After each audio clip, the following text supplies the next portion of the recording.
Naniniwala tayo doon sa kasabihan na habang may buhay, may Pag-asa. habang may buhay, may Pag-asa. habang may buhay, may Pag-asa. pagsubok. Dahil tayo katiwala ng Diyos, binibigyan din niya tayo ng iba't ibang klase ng pagsubok. Kaya po doon sa pagsubok na yon, saka pa lang natin mauunawaan na talagang ang ating buhay ay mayroong, habang may buhay mayroong, Pagsubok. habang may buhay may Pagsubok. pagbangon.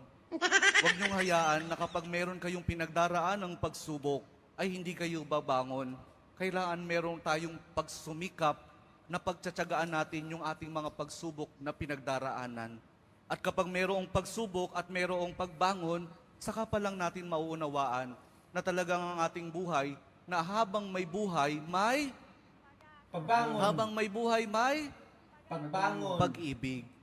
Ang pag-ibig na nagmumula kay Jesus lamang sa ating mahal na poong Jesus Nazareno. Dahil doon, kapag naunawaan natin itong mga bagay na ito, na habang may buhay, may pagsubok, may pagbangon at may pag-ibig na nagmumula lamang kay Jesus, saka pa lang natin mauunawaan at matatanggap na talagang habang may buhay, may